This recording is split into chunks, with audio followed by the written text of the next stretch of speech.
하와이에서 내가 이렇게 오랫동안 있었고 여러분들이 다 도와주셔서 고맙다. 오늘 한국으로 돌아간다.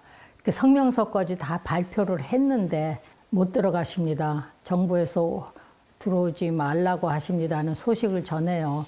그래서 그야말로 실망을 하시고 그날 저녁에 쓰러지십니다. 그래서 미 육군병원 트리플러 하스피탈에 이제 들어가셔서 회복이 되셨는데 퇴원을 하셔도 되는데 지금 연로하셔서 댁으로는 가실 수 없으니 양로원으로 들어가셔야 됩니다 하고 알려줘요. 대한민국 건국 대통령은 하와이 한 요양원에서 쓸쓸한 말년을 보냈다. 그가 머물던 2층 창가에서 바라본 바깥 풍경은 이승만이 살던 동네였다. 이승만에게 하와이는 어떤 의미였을까? 그리고 이승만의 하와이 30년은 대한민국에 어떤 의미였을까?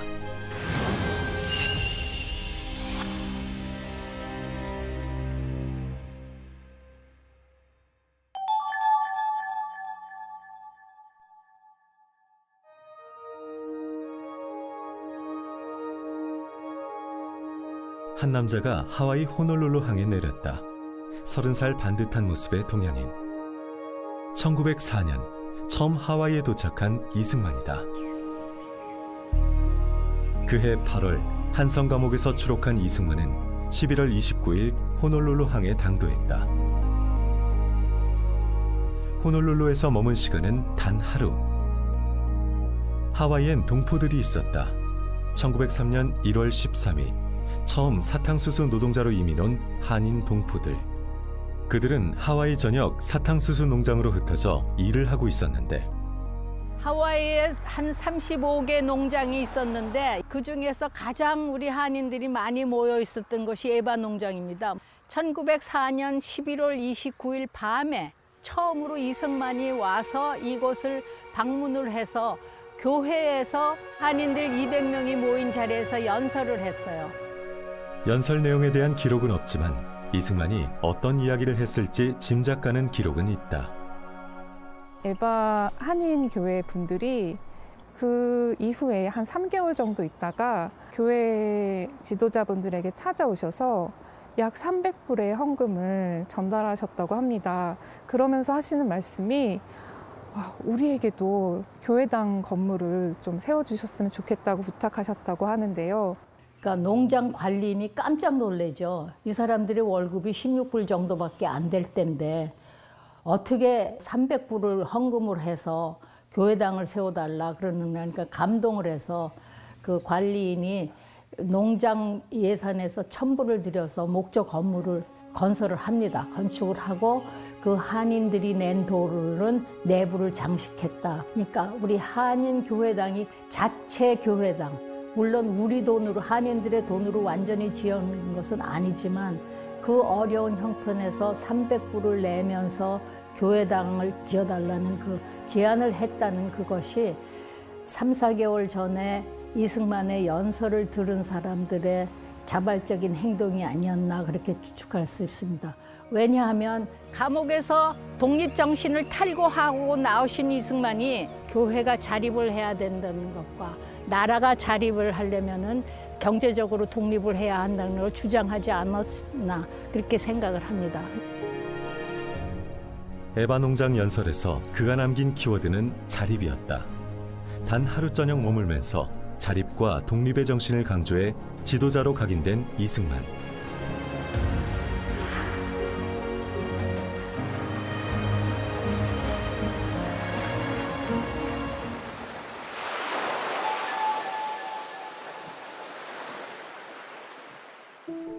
(1909년) 하와이에는 동포들의 교육과 실업을 장려하여 민족의 실력을 배양할 것을 목적으로 대한인 국민회가 조직되었다.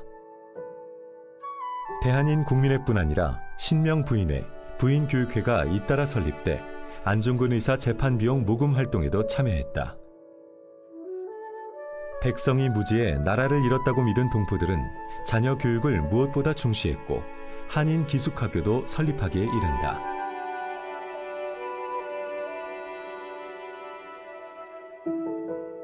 (1913년 2월 3일) 38살 청년 이승만은 하와이 땅을 다시 밟는다. 1904년 방문 후 9년 만이었다. 어떤 이유에서 이승만은 하와이로 돌아왔을까? 그는 왜 이곳에 정착을 결심했을까? 왜 하필 하와이를 택했느냐? 하와이 같은 경우에 굉장히 요즘 사람들은 이제 보통 파라다이스 휴양지로 알고 있지만 미국하고 이제 아시아 대륙 사이에 위치한 지정학적인 요충지였습니다. 당시에 모든 항로 운송 수단은 증기선으로 진행이 됐는데 석탄을 한번 이제 채워서 가야 됩니다. 그래서 대한인들, 그러니까 한인들이 미국에 가게 되면 무조건 하와이에서 하루 정박하게 되어 있는 상황이었습니다. 1910년 당시의 인구를 살펴보면 4,500명이 하와이에에 있었는데 이것은 지금 미국 본토와 비교하면 10배가 많은 숫자입니다. 미국 본토에 있는 대한인들을 모두 다 합쳐도 465명으로 10분의 1 수준의 인구가 미국 본토에 있었습니다. 단순히 인구만 많았던 것이 아니고 하와이에는 이승만이 이미 1904년에 목도했듯이 개신교 네트워크를 중심으로 해서 한인들이 굉장히 조직적인 모습을 이미 구축을 하고 있었고 그런 우호적인 환경 속에서 이승만은 그럼 내가 꿈꾸는 독립구상을 이 땅에서 실현할 수 있겠구나라는 생각을 충분히 했을 것으로 생각할 수 있고요. 하와이의 그 대한인 독립운동 기지가 이승만이 입도하기 전서부터 형성되고 있긴 했습니다만은 이승만의 하와이 입도 이후에 하와이 대한인 독립운동 기지가 새롭게 발전하는 그러한 전기를 만들었다라고 볼 수가 있고요. 두 번째로 역시 그 하와이를 기반으로 많은 인재들을 양성을 했습니다. 그래서 교육을 통해서 독립정신을 계속 심고 전달하는 역할을 했고요. 대표적으로 한미상호방위조약 체결 당시에 주미대사로 일했던 양유창 같은 경우가 있죠. 그래서 산부인과 의사로 성공했지만 대한민국을 위해서 헌신했던 그 양유창과 같은 경우 이런 것들이 하와이를 통해서 이루어진 이승만의 교육운동의 결과였다. 이렇게 볼 수가 있을 것 같습니다. 옥중에서 이승만이 엄청나게 많은 책을 읽었어요. 그중에 가장 중요한 자료가 1872년에 미국 사람 교육 전문가가 쓴 미국의 교육 제도라고 하는 논문을 그러니까 미국의 초등교육, 중등교육, 대학 교육이 어떻다는 게 거기 다 나와 있어요. 영어로는 On the Education of the United States. 그걸 일일이 붓글씨로 베꼈어요. 예. 그 아티클을 말이죠. 완전히 외운 거예요.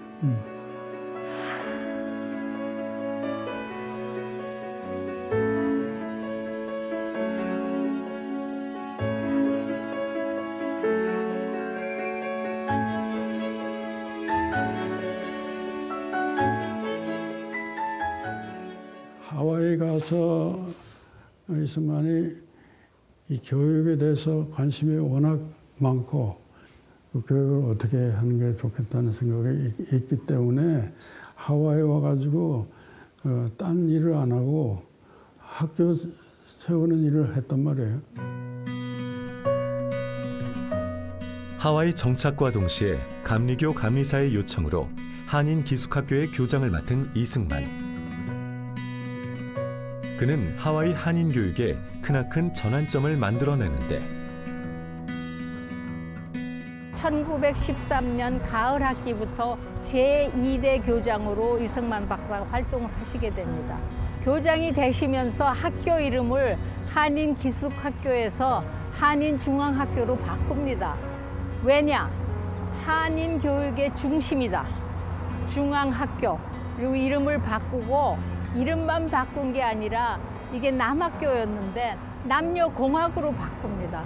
그러면서 여학생도 받아들여요. 그러니까 이승만 박사께서 이제 감옥에 갇혀 있을 때 벌써 미국의 교육제도에 관한 책을 많이 읽으셨어요. 그러면서 남녀공학, 여학생 교육 그런 거를 다 벌써 인식을 하셔가지고 여학생들도 교육을 시켜야 한다는 게 머리에 박혀 있었던 거예요.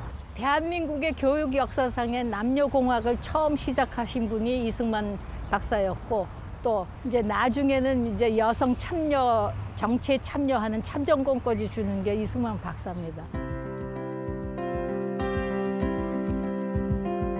한인중앙학교의 전신 한인기숙학교는 남학생들만의 학교였기 때문에 당시 학교 내에 여학생 기숙사가 없었다. 이승만은 학교 근처에 집 한 채를 얻어 여학생들이 생활하며 학업을 이어가도록 했다. 하지만 뜻하지 않은 난관에 봉착하는데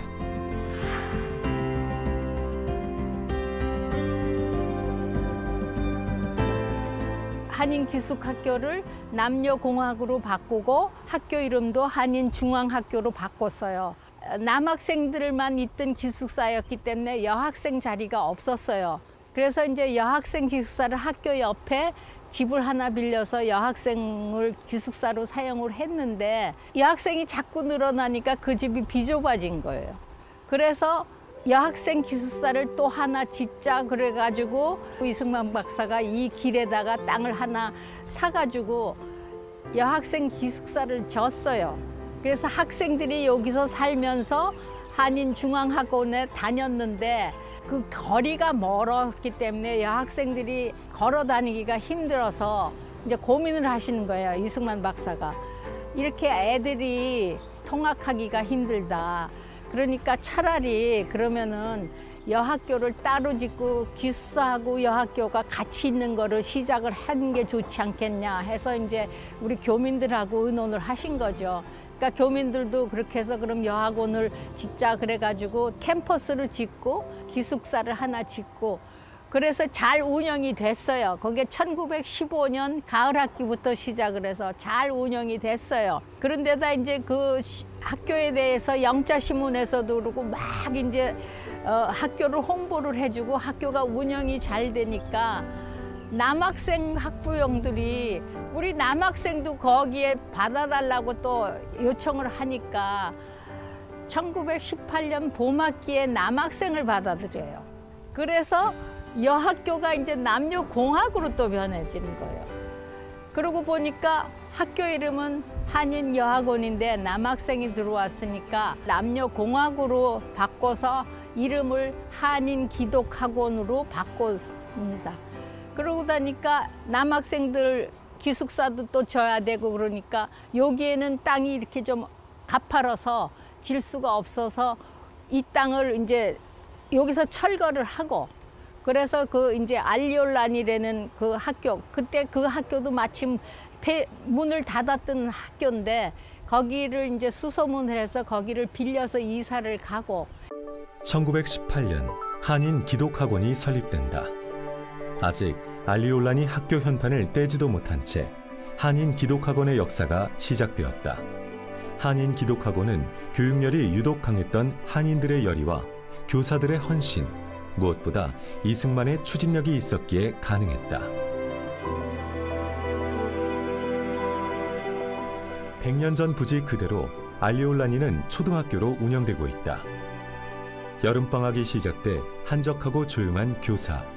이곳의 역사도 조용히 흐르고 있었다. 우연히 교장 선생님을 만난 일행.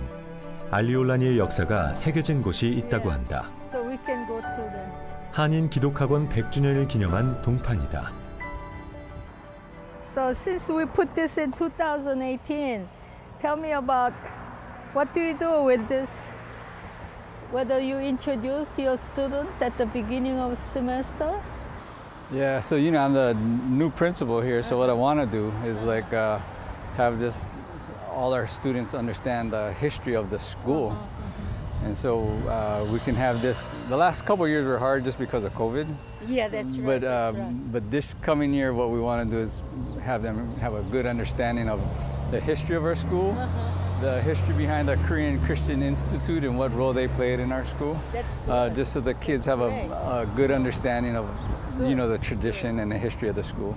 So actually, this is a very historic site, the Korean immigrant in Hawaii. Actually, so it's important place.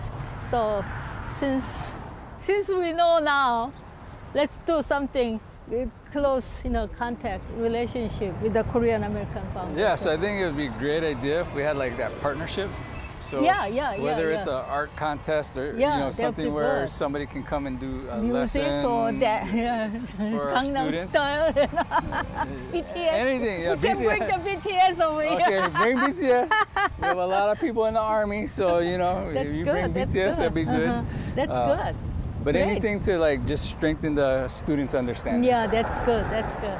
100년 전 한인 교육의 산실이었던 것 외에 알리올라니는 독립운동사의 매우 중요한 현장으로 기록된다. 더 중요한 일이 일어나는 게 뭐냐 하면은 3.1운동 소식이 3월 9일 일요일에 우리 한인 동포들에게 알려져요. 그러니까 이제 국민회에서 의논들을 많이 해가지고 4월 12일 날 독립경축축제를 하기로 결정을 합니다. 그래가지고 그것을 시립공원 바닷가 카피올라니 공원에서 하려고 시장한테 찾아가서 경축을 하려고 그럽니다. 그러니까 시장이 NO. 왜냐하면은 2% 안 되는 한인들이 독립운동 했다고 여기서 경축하고 그러면은 민족 갈등이 일어날까 봐 걱정을 해서 안 된다고. 그러니까 또 이 대표들이 시의원을 찾아가요. 근데 시의원들도 마찬가지로 노를 하니까 이분들이 생각하기를 오케이, 그러면 한인 기독하고는 우리 프라이빗 우리 한인들의 소유는 아니지만 학교니까 거기서 하자. 그래서 4월 12일에 여기 경축제가 여기서 열리는 겁니다. 800여 명이 참여를 해가지고 아침에는 식을 하고 오후에는 씨름도 하고 하여튼 그런 거를 많이 해서 영자 신문에도 크게 나고 우리 국민보에도 크게 나는데 그때 찍은 그 경축식 이 바로 저 나무 밑에 이렇게 단을 세워놓고 이제 태극기도 있는 사진도 있고 그래서 거기서 경축제를 하고 이제 오후에는 여기서 이제 그야말로 축제를 벌리고 그렇게 했어요. 근데 호놀룰루에서만 있었던 게 아니라 호놀룰루에 참석하지 못했던 사람들을 위해서 우리 와이알로아 농장에서도 있었고 빅아일랜드의 호노카라는 농장에서도 있었고 또 다른 여러 군데서 다 똑같이 4월 12일에 독립경축, 대한독립경축제를 지냈습니다. 이게 아주 중요한 사건 중에. 그래서 이렇게 제가 찾아본 결과로는 3.1 운동을 한 것을 경축, 대한이라는 나라가 독립이 된 것으로 경축을 한 것은 하와이밖에 없어요. 그래서 아주 이렇게 역사적인 경축제라고 그렇게 말씀드릴 게 있겠습니다. 그때 마침 이승만 박사는 파리 강화회를 가려고 동부에 가 있었어요. 그리고 그때 마침 또 필라델피아에서 그러니까 First Korean Congress라고 그래가지고 한인 대의회를 열었습니다. 그것을 열고 있는 소식을 듣고 거기다가 이제 우리가 이렇게 경축을 하고 앞으로 운동을 계속하도록 우리가 협조를 하겠습니다 하는 그런 축전을 보내고 그러니까 한인들이 딱 대표들이 거기서 모여서 했어요. 그리고 결국은 파리 강화회는 참석을 못 하셨지만 그때부터 이제 미주 사회에다가 우리 한인의 독립 운동이라든가 이런 거를 이제 홍보를 하기 시작하시는 그 계기가 되는 겁니다.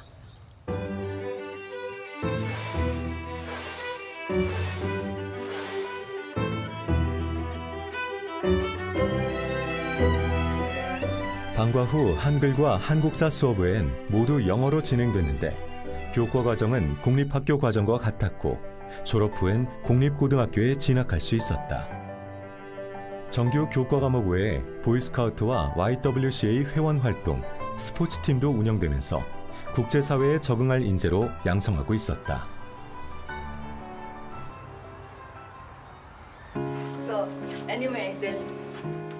이승만은 하와이 주류 사회에서도 지도자로 통했다.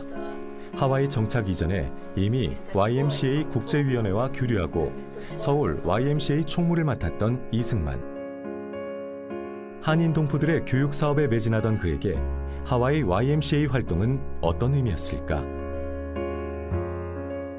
And the Nuuanu YMCA was the very first interracial That's right. YMCA in America. That's correct. And That's correct. That's been one of the legacy and historical realities. Because it's Hawaii. Well, we are the most diverse YMCA That's in right. the country. That's right. Because That's of right. Dr. Ree and others who helped to start Yeah, the Nuuanu yeah. Y.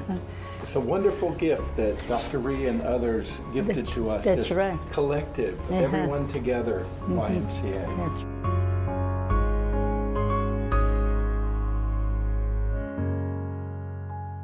그러니까 이승만 박사께서 1910년에 박사학위를 받으시고 한국에 돌아가서 벌써 서울 YMCA에서 일을 하셨기 때문에 하와이 왔을 때도 자연적으로 그걸 결성을 하게 됐고, 이거는 1914년에 처음으로 미국 모체인 YMCA 안에 일부로 들어간 것이 이게 그러니까 주류 사회에 들어간 게 되는 것이죠. 우리 한인들은 하와이 전체 인구의 2%를 넘어본 적이 없어요. 그렇게 숫자적으로는 아주 소수 민족이지만 우리 지도자들이 있었기 때문에 동등하게 활동을 할 수 있었죠. 숫자적으로는 적더라도 동등하게 활동을 할 수 있었죠. 물론 하와이라는 사회가 다민족 사회이기 때문에 누구를 경시하다가 깔보거나 그런 게 아니고 다 같이 모여서 일을 하는데, 이제 우리도 소수민족이긴 하지만 우리도 떳떳하게 사회 일원으로 활동을 했던 것이죠. 호놀룰루 시내에서 동북쪽으로 향하는 리케리케 하이웨이. 그 길을 따라가다 보면 칼리히 주택단지가 나온다.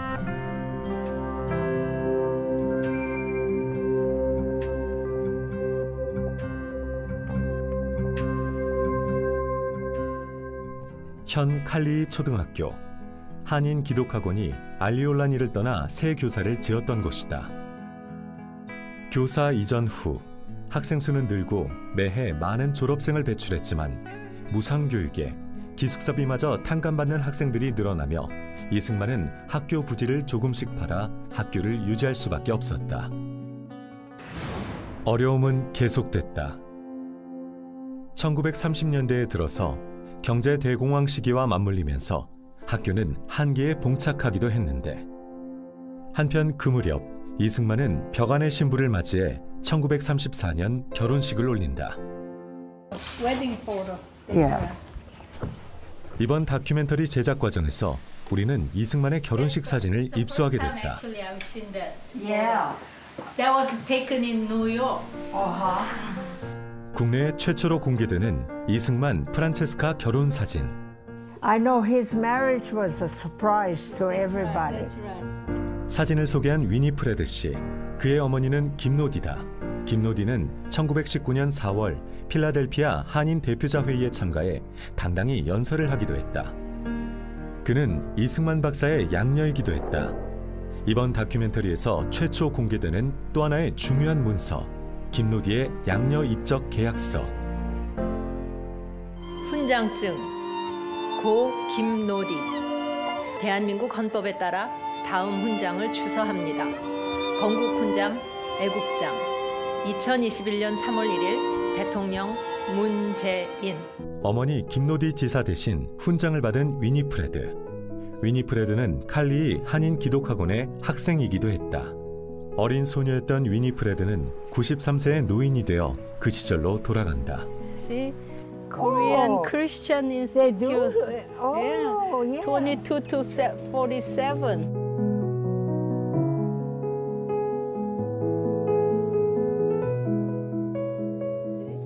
So now tell me where the school building was.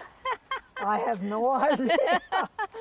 Because I know When you come up this we way, walked up the hill. and was there a dormitory this side? No, when we walked up the hill, then there was a girls' dormitory. Dormitory here. Yeah, and then over there was where we all went to eat. Dining hall. The dining hall, and then down was the boys' dormitory. Oh, I see. So down that side dormitory. Yeah. Yeah. Okay. And then it was sort of down the hill where it was the boys' dormitory. But there were two buildings. See, there was the dining hall, and then there was the school. The classroom. So Classroom. dining hall and classroom Yeah, that side. classroom. Yeah, yeah, yeah. 땅은 정비되고 새 건물이 들어섰지만 80여 년 만에 다시 찾아온 칼리히의 한인 기독학원 곳곳을 위니프레드는 생생히 기억하고 있었다. 그의 어머니 김노디는 한인 기독학원의 교장이기도 했다. 위니프레드는 그의 어머니를 일하느라 늘 바빴던 분으로 기억한다. There was nothing. Nothing. It was just Even mountain. 20 years ago, it wasn't up there. 김노디를 비롯해 한인 기독학원의 교사로 활동했던 사람들. 그중엔 프란체스카 여사도 있었다. 이승만 박사의 비서이자 동지였던 프란체스카 여사. 외교 활동을 펼친 이승만 박사를 대신해 그녀는 학교 운영을 맡기도 했다. 하와이라고 하는 곳이 어떻게 보면 동양 문명과 서양 문명을 잘 융합하는 그러한 곳이었다고 생각이 들어요. 그래서 실제로 그러한 동양 문명에도 정통했고 서양 문명에도 정통했던 이승만이 그러한 문명의 융합의 장소로서 하와이를 활용했던 것이 아닌가 그렇게 생각이 들고요. 대표적으로 지금도 명문대학이라고 꼽히는 인하대학교가 인천 플러스 하와이라는 이름으로서 오늘까지도 그렇게 명성을 이어가고 있는 게 아닌가 그런 생각을 합니다. 한인 기독학원에서 잉태된 교육강국의 꿈은 고국에서 꽃을 피운다. 1947년 문을 닫은 한인 기독학원 부지를 판 15만 달러가 인하 공과대학 설립의 종잣돈이 되었다.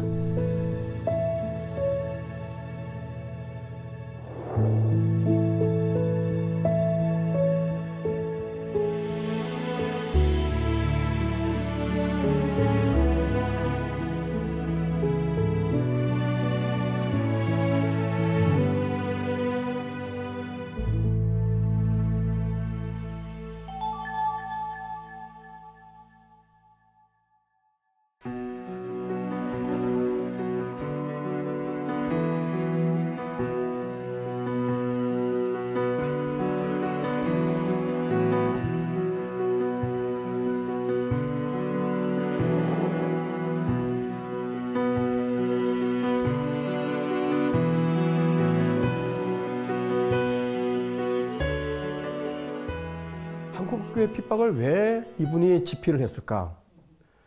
저도 그런 의문점을 가지고 책을 이렇게 천천히 여러 번을 봤는데요. 제가 깜짝 놀란 게 있어요. 백오인 사건이라고 하는 하나의 그 일제 그 기독교 탄압의 사건, 그게 초점이 아니었던 거예요. 제목은 한국교회 핍박이지만, 그래서 서문에 보면은 일본이 잘못한 것을 지적하기 위해서가 아니라 우리가 잘할 수 있는 것을 말하기 위해서라고 그렇게 서문에 밝히고 있는 것에 제가 굉장히 깜짝 놀랐어요. 아, 이 책은 보통 책이 아니구나. 단순히 겉으로도는 일제의 탄압만을 얘기하려고 하는 책이 아니라 뭔가 여기에는 중요한 의도가 숨어 있구나. 그게 무엇일까? 그래서 그거를 찾아내기 위해서 저도 나름대로 열심히 책을 보고 연구를 했는데, 그것은 바로 한국의 독립에 한국교회가 굉장히 중요한 역할을 한국교회가 가지고 있다는 것입니다. 그거를 일깨우기 위해서 한국 독립의 전쟁 기지로서 하와이에 있는 교포들을 대상으로 이제 계몽운동 차원에서 집필한 책이 한국교회 핍박이더라고요. 한국교회 핍박을 비롯해 이승만 박사의 언론 출판 활동은 교육활동 못지않게 왕성했다. 한국교회 핍박 출간 5달 후 그해 9월엔 잡지도 펴낸다. 바로 태평양 잡지다. 이 사람이 이제 신문을 만들면서 신문이야말로 우리 백성을 계몽해서 근대 국가로 만드는데 이상 좋은 무기가 없구나. 대형 신문사를 만들어야 되겠다. 그래서 대형 신문사 만드는 설계 이 예산까지 자기가 만드는 그 매일신문에다 논설로 쓰잖아요. 그런 언론이었기 때문에 하와이에 망명 가서도 즉각 만든 게 언론 태평양 잡지였죠. 이 태평양 잡지 가지고 독립운동을 하자. 독립운동의 무기로 만든 겁니다. 적게는 33면, 많게는 102면이었던 태평양 잡지는 약 700부 정도 발행됐다. 주목할 것은 이 잡지가 미국 본토를 비롯해 한인 동포들이 있는 세계 각지로 보내졌다는 사실이다.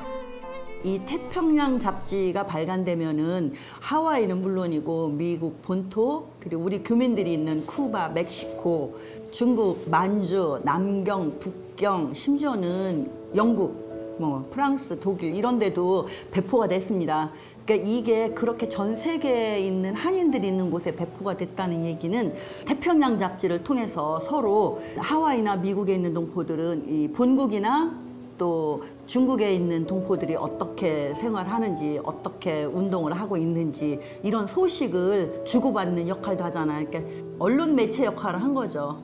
세계 각지에 흩어져 있는 한인들을 대상으로 계몽도 하고 교육도 하고 심지어는 파나마 운하를 개통했다는 소식 같은 것도 이 태평양 잡지에 실려 있거든요. 그리고 또 하나는 공산주의는 무엇인지, 사회주의는 무엇인지, 공화주의는 무엇인지, 왜 공산주의를 하면 안 되는지 이런 것들.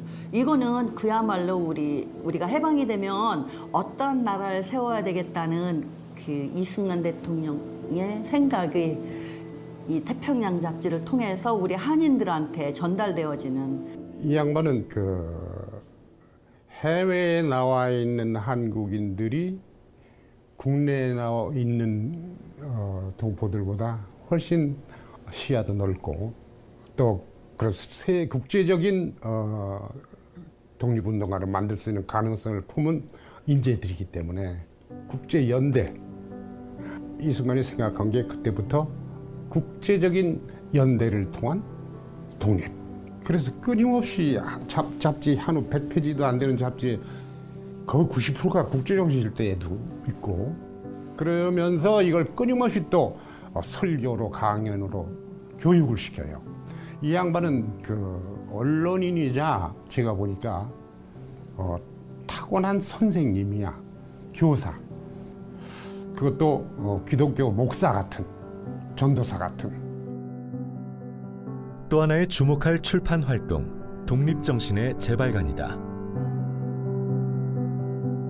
그래서 이승만 대통령은 될 수 있는 대로 어떤 문제가 생기면 자기 생각을 글로 표시해서 국민이 읽어야 된다, 국민이 알아야 된다 하는 이러한 그 교육자적 자세를 취했습니다.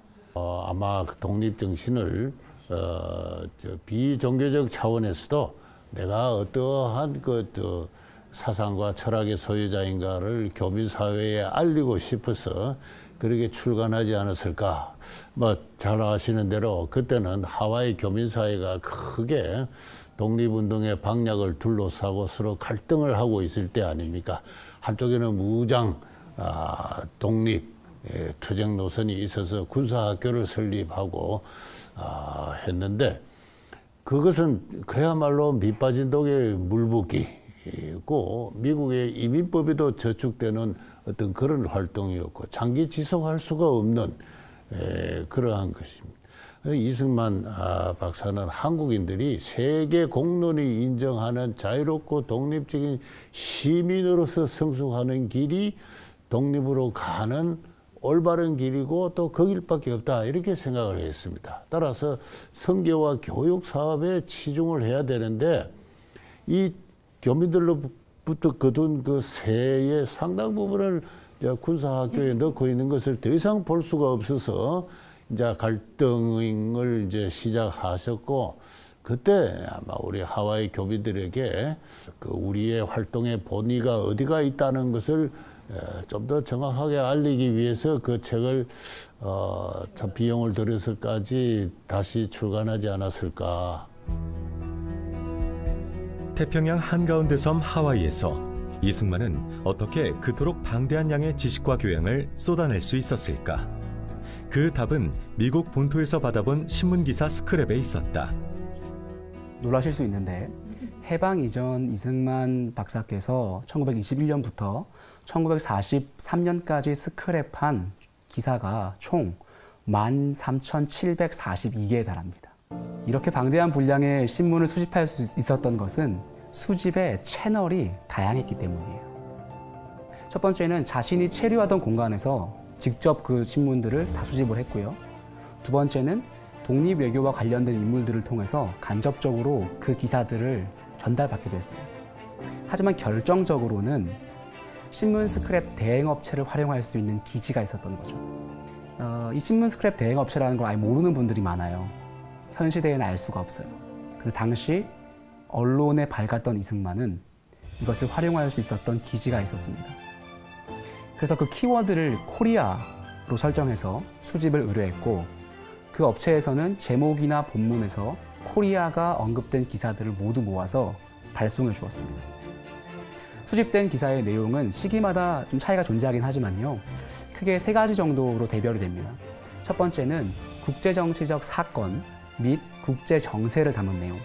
두 번째는 국제 시민사회, 특히 미국 사회 또는 하와이 사회 여론의 동향과 관련된 기사고요. 세 번째 마지막으로는 역시 코리아와 관련된 기사와 이승만 본인의 외교 활동에 관해 보도된 기사였습니다. 이승만은 바로 이러한 기사들을 탐독해서 자신의 외교 독립 활동에 여러 형태로 활용했던 것이죠. 이승만은 기록광으로도 유명하다. 일상의 세세한 기록을 남기는 것은 물론 여행 중 받은 영수증 하나까지도 곱게 간직하고 있을 정도였다는데, 그 자료들은 이승만 연구뿐 아니라 1900년대 초반에 국내외 정세와 사회상을 연구하는 데 중요한 단초가 되고 있다. 우남은 기록의 대가이죠. 그래서 자신의 정치 외교 활동에 대한 기록물들을 매우 많이 남겨놨습니다.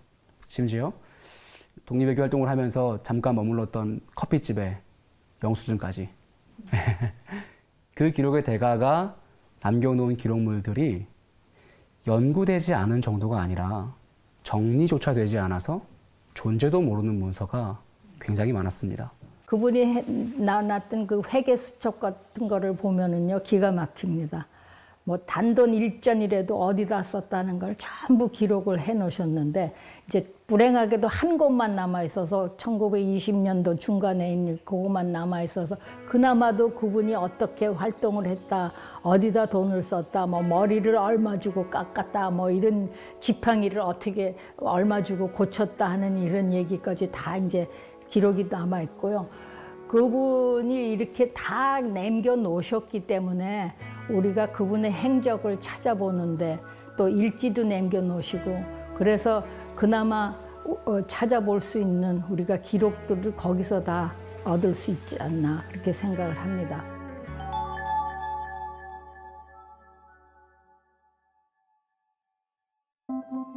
오아후 섬에서도 한참 떨어진 하와이 큰 섬 빅아일랜드. 이승만의 또 다른 실험, 경제 독립의 근거지가 있는 곳, 동지촌이 있던 빅아일랜드다. 이승만의 하와이 활동을 연구해온 이들도 몇 년 만에 벼르고 별났던 방문. 온통 숲으로 둘러싸인 이곳에 이승만과 동지들의 흔적이 남아있다는데, 제작진은 이번 촬영 기간에 새로운 곳을 찾아냈다. 동지촌의 흔적을 담아내는 정도가 당초 촬영의 목적이었으나 100년 전 이승만과 그 동지들이 만들었던 숯 가마터를 직접 찾아낸 것이다. 무심코 지나쳤다면 알 수 없었을 밀림 같은 곳. 야, 이건 우리 모르던 데다. 처음 보시는 거예요? 여긴 처음이지. 우린 저 안에. 와, 이건 다른 거다. 우리 안 보던 거야. 와.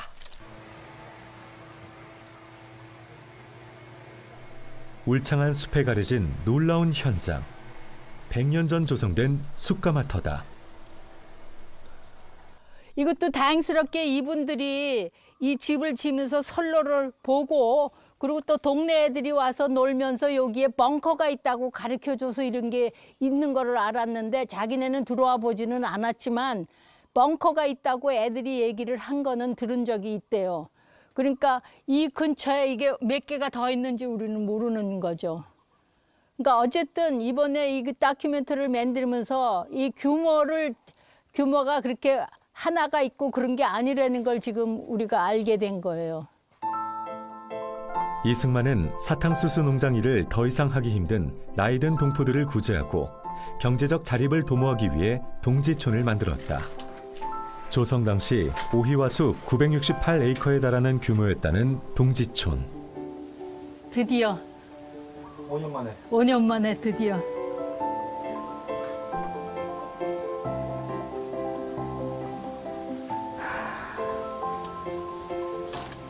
제가 있어요. 100년 전 이승만은 어떤 마음으로 이 시설과 장치들을 만들었을까?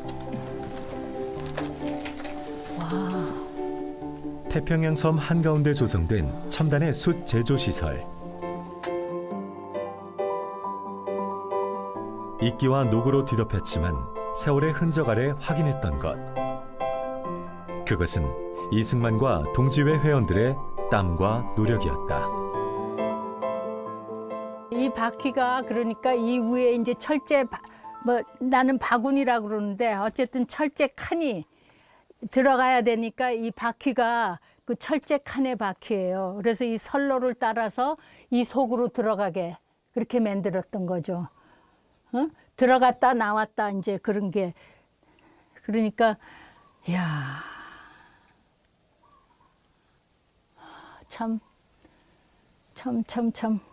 생각도 그러니까 이런 거를 모르시던 분이 여기 엔지니어들하고 한테서 같이 배우면서 이런 거를 배워가면서 사업을 벌리셨다는 게 이게 보통 일이 아니잖아요.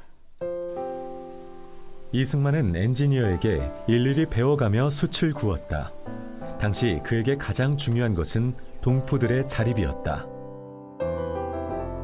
이승만이 조직한 동지회. 그는 1921년 7월 임시정부 옹호와 동포의 대동단결 도모를 위해 동지회를 조직했다. 동지회 결성 4년 후엔 재정 확보의 방편으로 경제활동을 시작하면서 동지 식산회사를 설립한다. Dongjihe was founded in 1921, and at that time there was conflict actually within the Korean community between the Kungminhe, which was the Korean National Assembly, and Dr. Ri. But my understanding is that after the provincial government was declared in 1919, Dr. Ri felt that the provisional government should be supported rather than the Kunminghe. But there was conflict within the association. So Dr. Ri broke off from Dongjihe, and his purpose was to support the provincial government of Korea and also to provide benefits for the immigrant Koreans in the United States and Hawaii. Dr. Ri felt that the Koreans had to become financially self-supporting. And so in, was it 1926? He formed a Dongji Investment Company and issued shares and was able to raise about $30,000, which was a lot of money at that time. 이승만 박사님이 여기 오셨을 때 제가 들은 기억으로는 여기 한국 그 젊은 사람들을 그분들을 모셔가지고 와서 땅을 내 기억이 참 정확하지 않으면 뭐 20에칸지 하여튼 큰 땅을 사가지고 거기서 농사를 짓고 수술고 가지고 그걸 여기 있는 사람들한테 팔아서 독립운동 기금을 마련을 하려고 그러셨답니다. 그 얘기는 그 옛날 할머니들한테 제가 들었습니다. 여기 있는 그 할머니들이 그분들이 사진을 보고 결혼해 오셔서 와 보니까 그 사진을 봤을 때는 젊은 잘생긴 남편들이었는데 와보니까 할아버지가 있고 근데 벌써 돌아갈 수도 없고 그래서 그냥 살고 그랬다고 그래요. 그렇지만 그 할머니들이 그때 내가 왔을 때 몇 분이 계시는데 그분이 자기네들이 젊었을 때 그 이승만 박사님이 독립운동을 가끔 오시고 가신대요. 그러면 그때마다 자기가 모았던 돈을 막가지고 이승만 박사님 독립운동은 쓰시라고 그렇게 줬다고 그랬어요. 그 말씀을 들었어요. 그 할머니한테 들었어요. 그래서 참 훌륭한 분으로 늘 기억을 하고 있었습니다.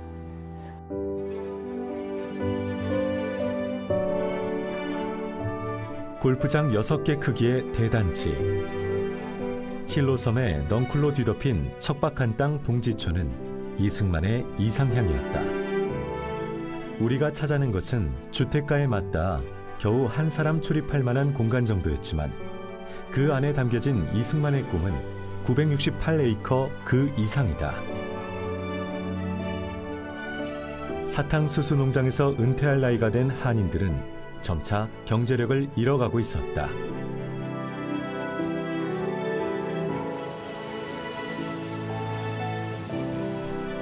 사탕수수 농장에서 평생을 일하며 조국의 독립운동에 자금을 보탰던 동포들을 위해 이승만이 할 수 있는 일은 땅을 매입하고 경제 공동체를 만드는 것이었다.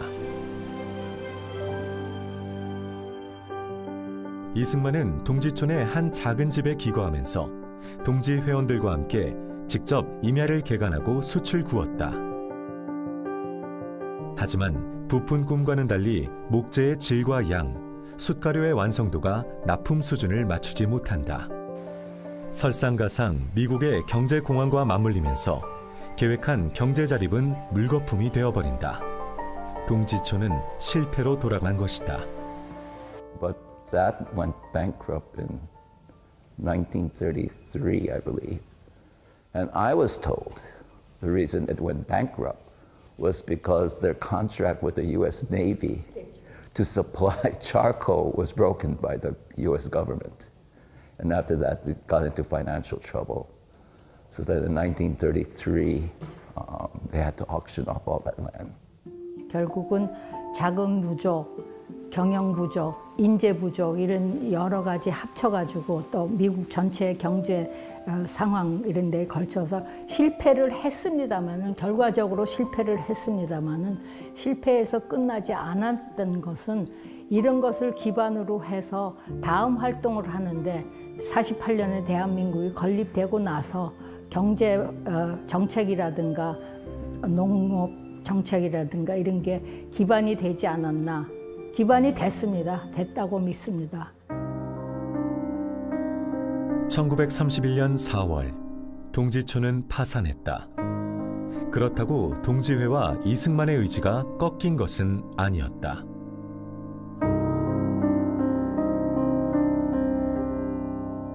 동지회 probably has about 50 members. Among those 50 members, about 10 are very active. And our focus is on history and education for the Korean youth in Hawaii. So this year we are providing 8 scholarships at $2,000 per person, and we have maintained that type or more in the past years. Very dependent on our investments in the market and how they do. No particular subject. But this year, we implemented a question where it talks about understanding Dr. Syngman Rhee and how Dr. Syngman Rhee's philosophy, activities may have influenced how you think or you may be thinking in the future. 처음 숫가마터가 1978년에 이게 그 세상에 드러났거든요. 한 30년 이상 누구도 거기에 관심을 갖거나 발굴해 이걸 보존하겠다고 생각하는 사람이 없었어요. 참 안타깝더라고요. 갈 때마다 매년 갈 때마다 조금씩 달라지더라고요. 이게 산화돼서 이렇게 철이 녹아내리고 하는 걸 보면은. 그래서 이번에는 또 입지 조건도 굉장히 좋고 하니까 우리가 이것을 구매를 하긴 했는데 갈 길이 멀죠.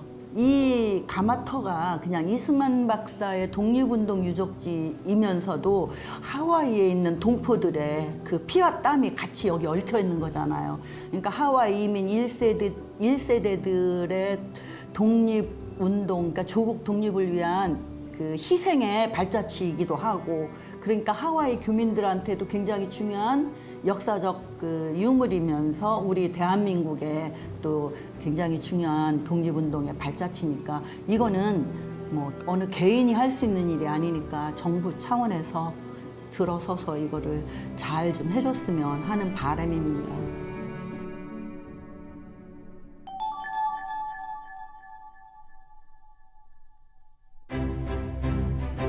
하와이는 기독교인 이승만이 교회 자립을 일궈낸 곳이기도 하다. 하와이에서 만난 광화문 문루 한인 기독교회.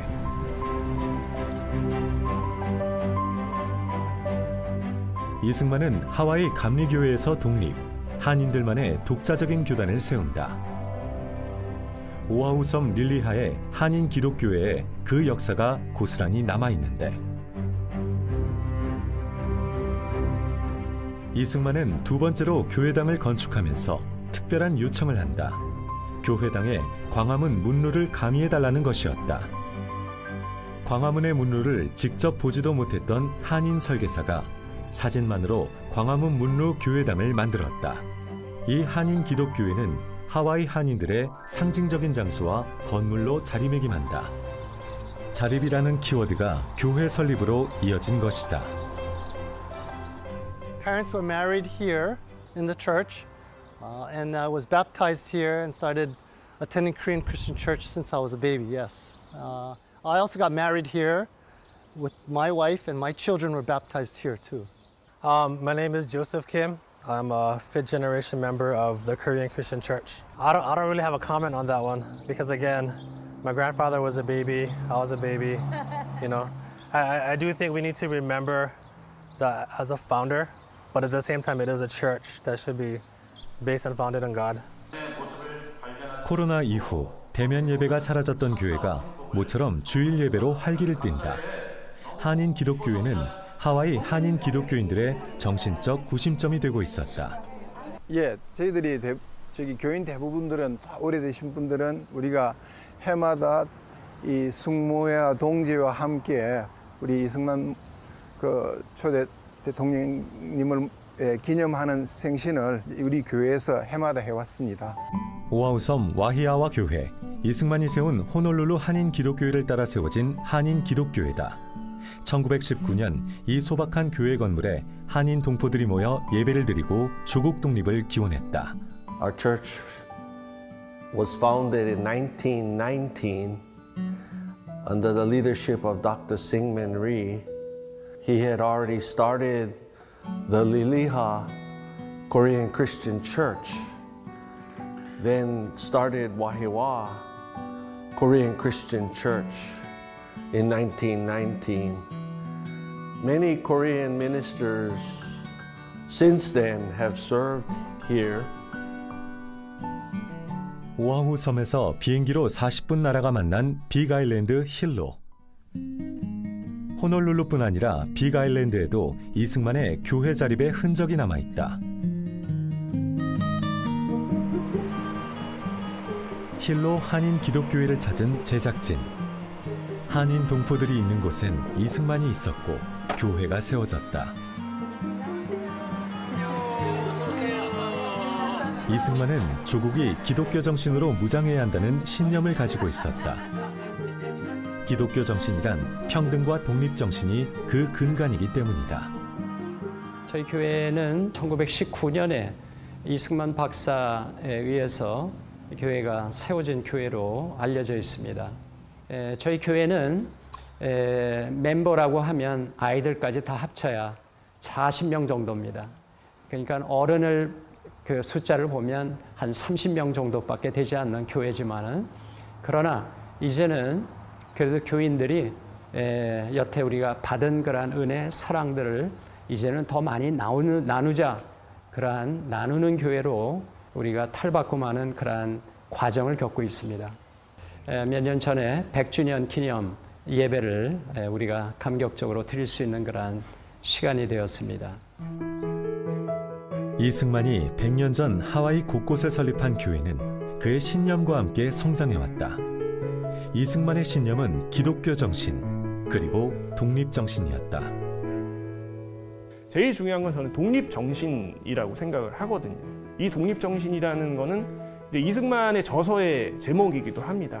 근데 이 독립 정신 단순히 뭐 독립을 하자 이런 얘기도 있지만 중요한 것은 개신교 신앙에서 이 독립 정신의 근원을 찾았다는 것입니다. 신학 월보에 그러한 생각들이 정확하게 명시가 되어 있고 독립 정신 같은 그 저서를 통해서 개신교와 독립 정신의 그 관계를 얘기를 했는데 하와이는 그러한 독립 정신을 가지고 있는 대한인들이 많이 거주하고 있었기 때문에 이곳을 이승만 대통령이 본인의 독립 구상을 실현할 수 있는 적합한 곳이라고 생각을 했을 거라고 저는 그렇게 연구를 하고 있습니다.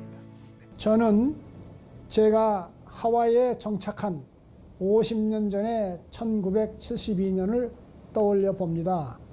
다민족 사회라고 해도 이민자는 이방인이 마련이고 저를 비롯한 하와이 한인들도 정착 초기엔 엄청난 고생들을 해야 했죠. 그래서 전 100여 년 전 하와이 땅에 오신 이승만 박사의 입장에서 그분은 어떠셨을까 생각해 봅니다. 나라는 이렇지, 백성들은 뿔뿔이 흩어졌지, 당신은 여행 가방 하나 들고 하와이의 백성들과 뭘 해야 하나, 얼마나 막연했을까요? 그래도 지도자는 지도자였던 것 같습니다. 이영만리 타국 땅에서도 건국 후 대한민국을 위해 플랜을 짜고 동포들을 규합하고 이러셨다는 걸 생각하면 어떻게 믿고 따르지 않을 수 있었을까요?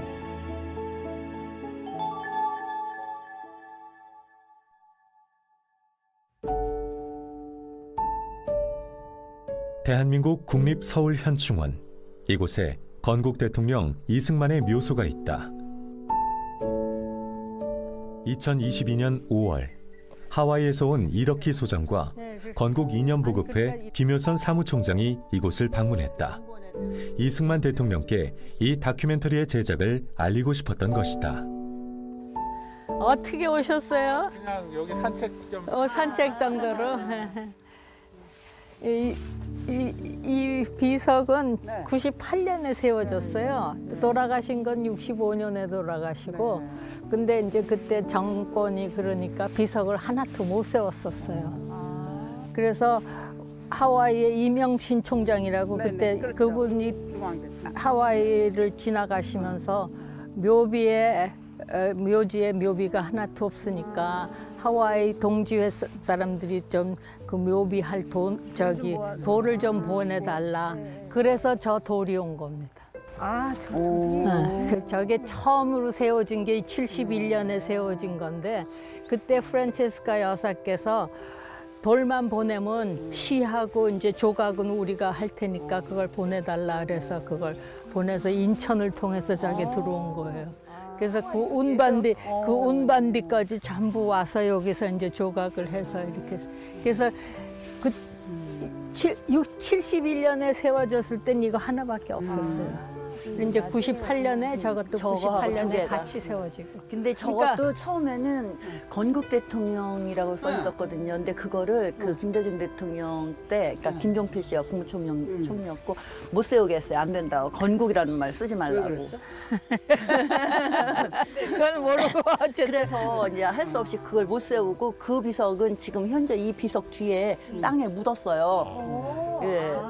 그러니까 이제 역사가 좀 우리 바로 대한민국 역사가 이렇게 복잡한 바로 좀 역사가 바로 좀 잡히고 그러면은 다시 그걸 복원해서 교체해야 된다. 예, 이게 국민들이 아는 분들이 없어. 그나마 요즘에 좀 이제 이 대통령 그 묘소 방문하시는 분들도 좀 늘어났고 또 어떤 역사가 있는지를 보는데 가슴 아프죠. 묘비석 하나 제대로 세울 수 없었던 비운의 건국 대통령. 생사고락을 함께해온 하와이의 동포들이 보낸 비석 바위가 첫 묘비였다. 그 후 묘역은 조금씩 지금의 위용을 갖추게 되었다. 역사는 기억하고 기록하는 사람의 목. 이승만을 기억하는 이들의 발걸음이 오늘도 이어진다.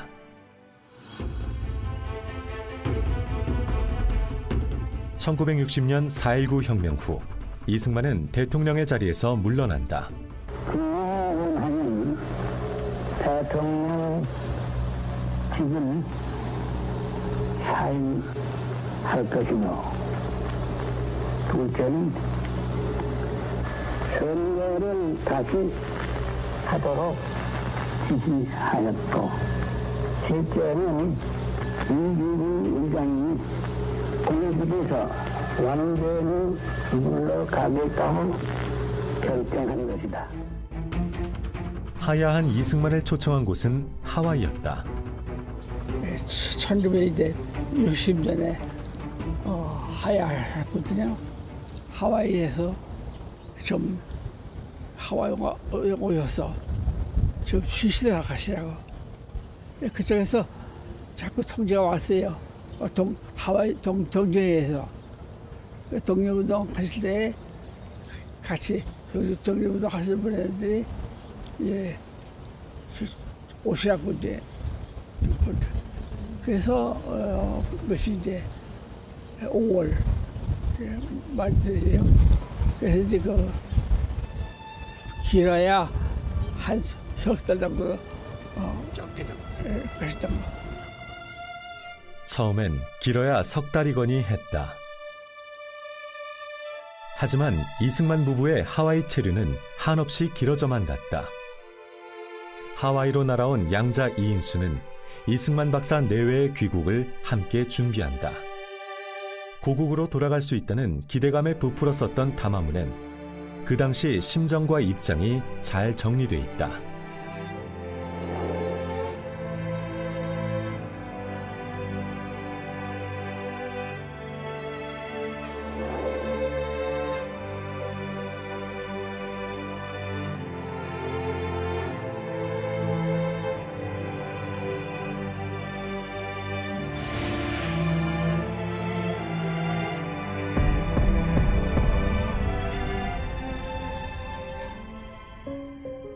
그가 남은 삶을 보냈던 마우날라니 요양원이다.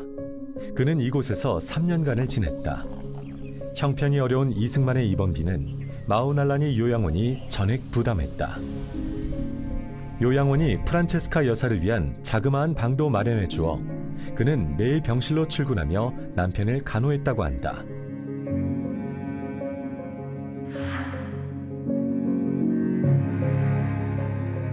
4.19 정신을 인정하고, 그리고 그러나 결국은 4.19를 부정했던 5.16 세력으로부터 초대받지 못하면서 외롭게 결국은 최후를 하와이에서 맞이할 수밖에 없었다는 것은 어떻게 보면은 그때 그냥 귀국할 수도 있었음에도 불구하고 너무나 조국을 사랑했기 때문에 조국으로 돌아오지 않은 그러한 선택을 한 것이 아니었나, 저는 그렇게 보고 있습니다.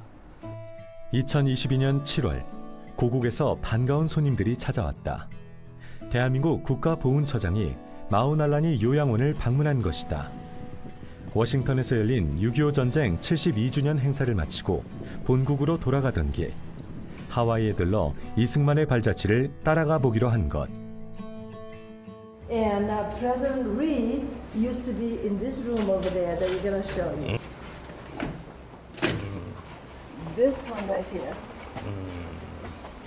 This was the room. You can go inside. 여기서 돌아가셨나? 건국 대통령이 생을 마감한 방, 요양원의 보살핌은 물론 따뜻했겠지만 고국의 품만 했을까?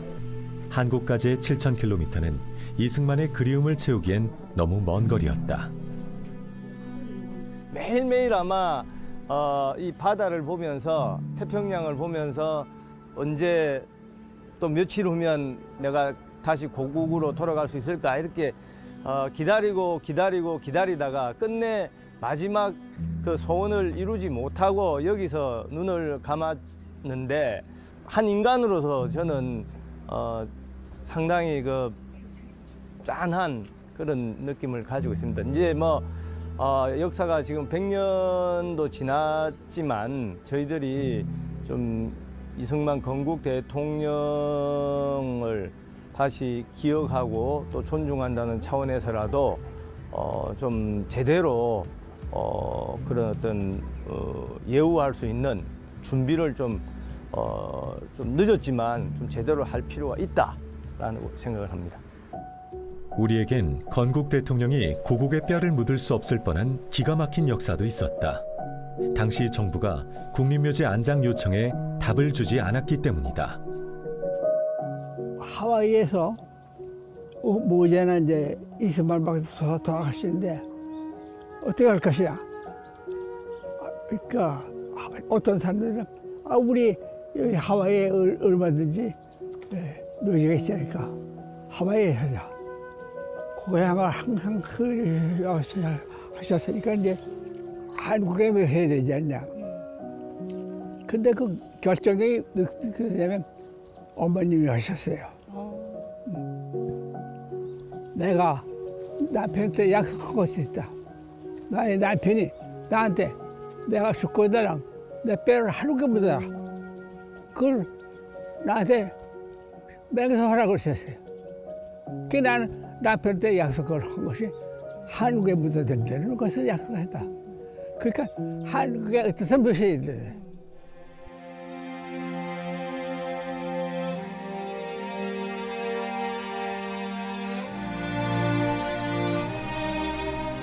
인생의 3분의 1을 하와이에 살면서 건국을 준비했던 이승만. 그가 보낸 하와이의 시간은 우리에게 어떤 의미였을까? 그 역사를 제대로 마주하지 않는다면 우리는 건국 대통령인 그에게 빚을 진 채 살아가야 할지도 모른다.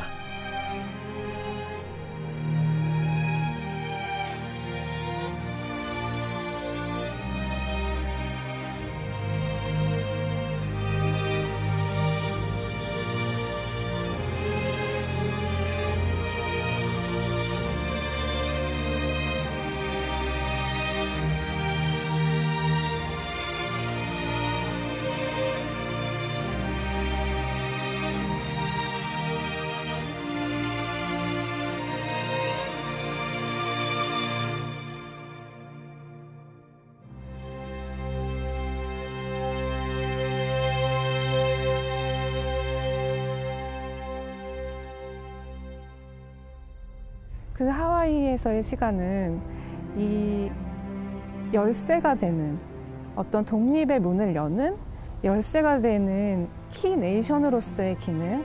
이승만의 하와이 25년 독립운동은 대한민국 건국의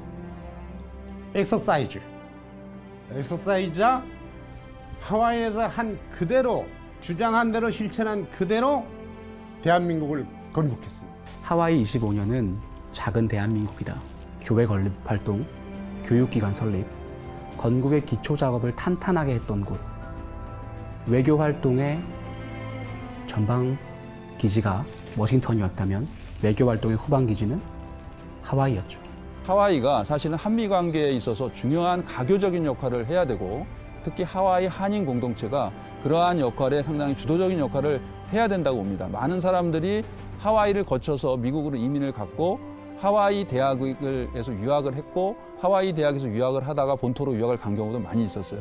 그런데 정말 그 하와이가 우리 한국 독립운동사에서 차지하는 지정학적인 위치에 대한 그러한 고민들은 많이 이루어지지 못한 게 아닌가 하는 아쉬움이 있습니다. 이승만 박사가 하와이에서 25년 동안 이끌어간 활동은 흔히 우리가 말하는 또는 우리가 알고 있는 독립운동과는 차원이 다릅니다. 그분은 의병투쟁이나 무력투쟁을 하지 않았고 애국개몽운동에 머물지 않았습니다. 그분은 4,000명, 5,000명 하와이 동포와 함께 나라 세우기를 준비하셨습니다. 저는 이렇게 묻고 싶습니다. 25년 동안 한인 동포를 위한 교육, 언론 등 많은 활동을 통하여 나라 세우기를 준비하신 분이 또 어디 있느냐고, 누구냐고. 이승만 박사의 25년 하와이 활동은 끝난 것이 아닙니다. 그냥 없어진 것이 아닙니다. 단순히 성공이냐 실패로 이분화할 주제도 아닙니다. 민주공화국 대한민국의 많은 정책 수립에는 하와이에서 경험이 밑받침이 되었습니다. 예를 들어 의무교육, 농지개혁 등을 실시할 수 있었던 것은 하와이의 경험이 있었기 때문이라고 생각합니다. 저는 이승만 박사가 장기계획가였고 장기계획가로 끊임없이 배우고 실행하신 분이라고 생각합니다. 그 과정에서는 성공도 있었고 실패도 있었습니다. 그렇게 이승만 박사는 나라 세우기를 준비했고 또 그 새 나라를 위한 준비된 대통령이셨습니다. 그래서 이승만의 하와이 25년이 새나라 민주공화국 대한민국에 필요했고 중요했다고 보는 것입니다. 이승만 대통령은 누구냐? 반만년 자유가 없던 이 땅에 자유의 위대한 선물을 안겨주신 위대한 한국인이었다. 평생에 걸쳐서 뜻을 굽히거나 다른 길로 들어가 본 적이 없는 사람입니다. 그래서 많은 사람의 오해도 샀고 질시도 샀지만은 이리관지했다. 공자님이 논에서 말씀하시기를 오도 이리관지야. 나의 도는 이리관지다. 하나로서 처음과 끝을 관통한다 했을 때 전통 유학자로서 출발한 이승만은 그 유학의 정신에 투철하여서 그가 결국 근대 학문과 기독교를 개종 이후에도 오도 이리관지 했다는 점에서는 전통과 외래 문명이 훌륭하게 결합해서 탄생시킨 참 위대한 한 사상가와 정치가를 이승만에서 본다. 모택동의 그 평가에서 07과삼이다. 과가 비록 30이 있지만 역사적 공이 70이다라고 해서 지금 중국 국민들은 모택동을 다 존경을 사실은 하고 있어요, 대부분이. 그런 예를 뭐 우리가 비교해 볼 때 이승만 대통령은 그 자유당 정권 마지막 부분에서 부정선거 또 독재 이런 부분에 대해서는 상당히 역사의 엄정한 비판을 받아야 됨에도 불구하고 그 다 허물어져가는 그런 왕정을 혁신적인 그런 공화정으로 바꾸는, 그리고 또 일본에 대해서 우리가 아주 그 꿋꿋하게 독립운동을 하고 결국 광복을 이루어낸 두 가지, 그리고 또 마지막 한미 상호 방위 조약에서 상징이 됩니다만은 어떤 공산주의에 대항해서 자유의 가치를 지켜낸 이 세 가지 점은 누가 뭐라고 하더라도 부정할 수 없는 역사의 걸출한 인물이다라고 저는 생각을 하고 있습니다. 이 얘기 해도 될까 모르겠어요.